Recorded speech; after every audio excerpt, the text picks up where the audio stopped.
तो आज की कहानी जॉनी नाम के एक शरीफ लड़के की है जो एक बीच पर घूम रहा था। तभी उसे वहां एक लेडी नहाती हुई दिखाई देती है और वो जॉनी को अपने पपीते दिखा देती है। इतने बड़े बड़े पपीते देखकर जॉनी उसका दीवाना हो जाता है और फिर ये दोनों घर बाहर कॉलेज जंगल जहां भी जगह मिलती वहीं पर गुफा की खुदाई करते हैं।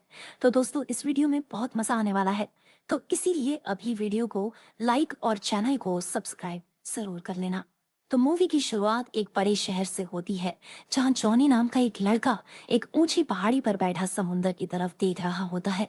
पानी में नहाती हुई एक औरत पर उसकी नजर पड़ती है जिसकी खूबसूरती ने उसका ध्यान अपनी ओर खींच लिया था। उस औरत का नाम ईवा था और जॉनी उसे छुपकर देखने लगता है और ईवा भी उसे देख लेती है और वो उसे अपने बड़े बड़े पपीते दिखाने लगती है। जॉनी घबरा जाता है और घबराहट में वहां से भाग जाता है। थोड़ी देर बाद जॉनी अपने मम्मी पापा और छोटी बहन के साथ बाजार की सैर कर रहा था। बाजार की भीड़ में उसकी नजर अचानक ईवा पर पड़ती है जो वहीं शॉपिंग में व्यस्त थी। शॉपिंग खत्म करके जैसे ही ईवा वहां से जाने लगती है, जॉनी भी चुपचाप उसका पीछा करने लगता है। ईवा को एक होटल में कोई काम था और जॉनी भी उसका पीछा करते करते उसी होटल तक पहुंच जाता है। धीरे धीरे वो ईवा के कमरे के बाहर तक आ जाता है। तभी अचानक ईवा बाहर चप्पल उठाने निकलती है और उसकी नजर जॉनी पर पड़ जाती है। ईवा उससे पूछती है, क्या तुम वही लड़के हो जो बीच पर थे? जॉनी पहले तो मना करता है और वहां से जाने की कोशिश करता है, लेकिन ईवा उसे रोककर अपने कमरे के अंदर बुला लेती है।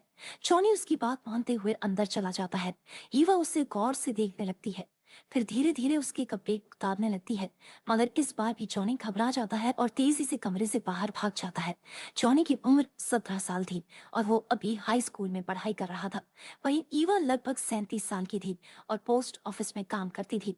अब अगले दिन जॉनी और पढ़ाई में उसका नाम टॉप स्टूडेंट्स में आता था।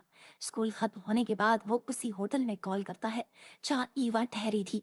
होटल स्टाफ से बात करते हुए वो झूठ बोल देता है कि वो ईवा का रिश्तेदार है ताकि उसका पता हासिल कर सके। उधर ईवा भी अपने ऑफिस के काम में लगी थी और लोगों को उनके लेटर्स डिलीवर कर रही थी। तभी जॉनी दूर से उसे देख रहा होता है क्योंकि होटल वालों ने उसे ईवा का एड्रेस बता दिया था। अब वो चुपचाप उसका पीछा करने लगता है। ईवा को देखते ही वो वहां से सीधा अपने घर लौट आता है। जॉनी की माँ का नाम मरियम था जो अपने दोनों बच्चों से बहुत ज्यादा मोहब्बत करती थी। उधर ईवा भी खत बांटकर अपने ऑफिस लौट चुकी थी। शाम को जब वो घर के लिए निकलती है तो उसे अपनी साइकिल की सीट पर कुछ फूल रखे हुए मिलते हैं।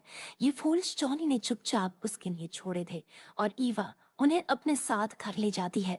अगली सुबह ईवा फिर से अपने काम में लग जाती है जबकि जॉनी उस दिन स्कूल जाना छोड़ देता है और उसका पीछा करने निकल पड़ता है। ईवा जब पता है कि जॉनी उसका पीछा कर रहा है तो वो अपनी साइकिल रोकती है और सीधे जॉनी के पास आकर पूछती है, तुम मेरा पीछा क्यों कर रहे हो? जॉनी झूठ बोलता है कि वो तो बस यूं ही रास्ते से गुजर रहा था, मगर ईवा सब समझ जाती है और उसे साफ शब्दों में कहती है कि वो उससे दूर रहे। फिर वहां से चली जाती है। ईवा की बातों ने जॉनी का दिल तोड़ दिया था और वो काफी मायूस हो गया था। शाम होते होते जब ईवा अपने घर पहुंचती है तो देखती है कि जॉनी बाहर खड़ा उसका इंतजार कर रहा है।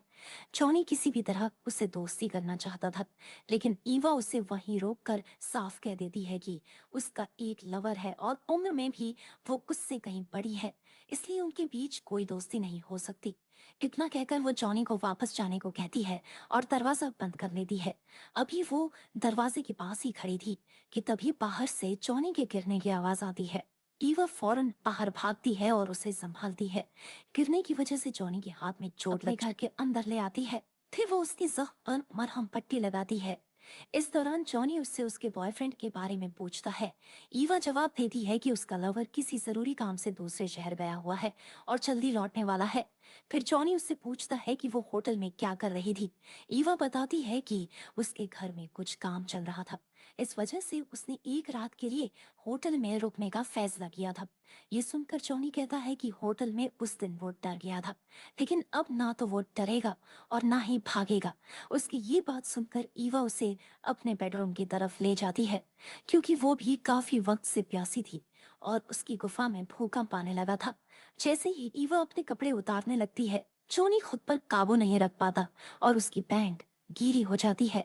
एक बार फिर वो कुछ कर नहीं पाता, जिस वजह से ईवा उसे वापस जाने के लिए कह देती है।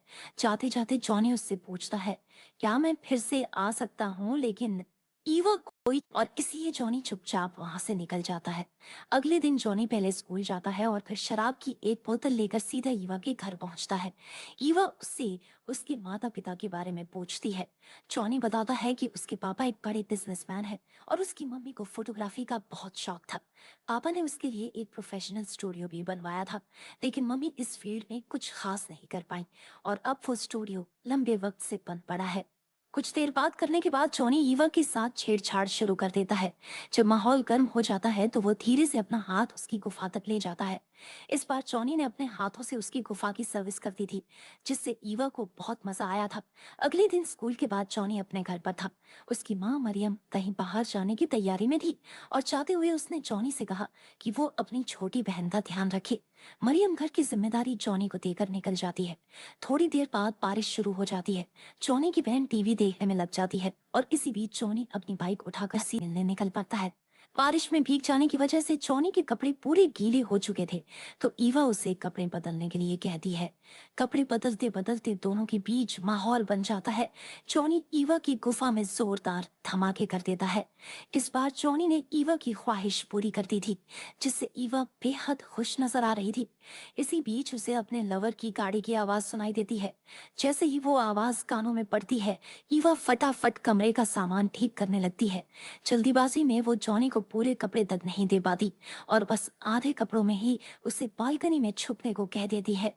ईवा का लवर, जिसका नाम विज था, आने ही वाला था, लेकिन ईवा को उम्मीद थी कि वो ज्यादा देर नहीं रुकेगा। मगर बारिश इतनी तेज थी कि विल जल्दी जाने वाला नहीं था। दूसरी ओर जॉनी बालकनी में भीगता रहा और ठंड से कांपने लगा। ईवा ने जैसे तैसे मौका निकालकर उसे एक चादर थमा दी ताकि वो खुद को ढक सके। जॉनी के दिल में अब भी ये उम्मीद थोड़ी देर में चला जाएगा, लेकिन अब विल ने ईवा की गुफा में ही जोरदार धमाके करने शुरू कर दिए थे। कमरे के अंदर से आती हुई आवाजें सुनकर जॉनी दुखी हो जाता है। कुछ देर बाद जब विल थककर सो गया तो ईवा ने जॉनी को बाहर से अंदर बुला लिया। इसके बाद जॉनी चुपचाप वहां से निकलकर अपने घर की ओर रवाना हो गया। अब उसे एहसास हो चुका था कि वो ईवा से प्यार करने लगा है और इसी वजह से वो उसे किसी और के साथ देखना बर्दाश्त नहीं कर पा रहा था। बेचारा जब घर पहुंचा तो उसकी माँ ने भी उसे जमकर डांट लगाई, क्योंकि जॉनी अपनी छोटी बहन को अकेले छोड़कर चला गया था। इस बात से मरियम काफी नाराज थी। उसी वक्त जॉनी के पिता नॉर्मन भी घर लौट आए। मरियम चाहती थी कि नॉर्मन भी जॉनी को डांटे, लेकिन उसने मरियम की बात को नजरअंदाज कर दिया। अगले दिन ईवा खुद जॉनी से मिलने उसके स्कूल पहुंचती है। वो उसकी तबीयत के बारे में जानना चाहती थी, मगर जॉनी गुस्से में उसे बदचलन कह देता है और वहां से जाने को कहता है। ये सुनकर ईवा बस कितना कहती है से चली जाती है। रात को ईवा मरियम के बंद पड़े स्टूडियो में आती है। ये स्टूडियो काफी समय से बंद पड़ा था और जॉनी ने ही ईवा को कॉल करके वहां बुलाया था। जैसे ही वो आती है जॉनी उससे माफी मांगता है, क्योंकि उसने उसे बदचलन कह दिया था। ईवा उसके माफी मांगने पर उसे माफ कर देती है। फिर दोनों के बीच वही पुराना जुनून दोबारा लौट आता है और वो वहीं पर गुफा की खुदाई करने लग जाते हैं। समय के साथ साथ दोनों का रिश्ता और गहरा होने लगता है। अब वो दिन भर साथ घूमते, हंसते और एक दूसरे की तस्वीरें क्लिक करते। एक दिन जॉनी उसे शहर से दूर एक फार्म हाउस ले जाता है। ये फार्म हाउस उसके पिता का था। वहां भी ये दोनों गुफा में धमाके बजाने लगते हैं। उधर मरियम जॉनी के कमरे की सफाई कर रही थी। सफाई करते करते उसकी नजर जॉनी के फोन पर पड़ती है, जो वो घर में ही भूल गया था। फोन उठाकर जैसे ही मरियम उसे चेक करती है, उसमें ईवा की कई तस्वीरें नजर आ जाती है। उधर रात को जब ईवा अपने घर लौटती है तो वहां विल पहले से मौजूद होता है। से आ रही हो? ईवा बात को टालने की कोशिश करती है, लेकिन विल को शक होने लगता है। गुस्से में वो कहता है, मुझे सब पता है। पड़ोसियों ने बताया है कि तुम्हारे पास कोई लड़का आता जाता है और तुम्हारी गुफा की खुदाई भी करता है। ईवा फिर भी चुप रहती है, जिससे विल का गुस्सा और भड़क उठता है। वो पास रखी शराब की बोतलों पर अपना गुस्सा निकालता है और एक बोतल का टुकड़ा गलती से ईवा को लग जाता है, जिससे वो घायल हो जाती है। ईवा को घायल देखकर विल का पूरा गुस्सा ठंडा पड़ जाता है। वह फौरन उसे दवा देता है और कहता है कि वो आराम से लेट जाए। सोने से ठीक पहले ईवा उसे सच बता देती है कि हाँ, मेरे पास एक लड़का आता था और मैं उससे अपनी गुफा में धमाके करवाती थी। मुझसे बहुत बड़ी भूल हो गई। विल को ये जानकर गुस्सा तो आता है, लेकिन आखिरकार वो उसे माफ माफ कर देता है। उधर मरियम जॉनी से ईवा के बारे में सवाल करने लगती है। जॉनी शुरुआत में झूठ बोल देता है कि वो बस उसकी दोस्त है, लेकिन जब मरियम ज्यादा पूछताछ करती है तो वो बता देता है कि आग में काम करती है। इसके बाद मरियम सारी बात नॉर्मन को भी बता देती है कि हमारा बेटा एक उम्रदराज औरत के चक्कर में पड़ गया है। अगले दिन मरियम सीधे ईवा के ऑफिस पहुंच जाती है। वहां जाकर वो उसे साफ साफ कहती है कि वो जॉनी से दूर रहे, क्योंकि कुछ ही दिनों में उसके फाइनल एग्जाम शुरू होने वाले हैं। मरियम चाहती थी कि जॉनी पढ़ लिख कर कुछ बड़ा करे और जिंदगी में आगे बढ़े। वैसे भी उसे जॉनी और ईवा की ये बढ़ती नजदीकियां बिल्कुल पसंद नहीं थी। अगले दिन ईवा खुद जॉनी से मिलने उसके स्कूल आती है। वो उसे बताने आई थी कि उसकी और फिल की शादी जल्द ही होने वाली है, ताकि जॉनी अब इन सब चीजों को भूलकर अपने एग्जाम पर फोकस कर सके। ईवा की शादी की बात सुनकर जॉनी पूरी तरह से टूट जाता है और उसका दिमाग उलझनों से भर जाता है। कुछ ही दिनों बाद उसके एग्जाम शुरू हो जाते हैं, लेकिन उस दिन जॉनी अपने कमरे से गायब था। जब उसके माता पिता ने देखा कि वो कमरे में नहीं है तो वो हैरान और परेशान हो गए।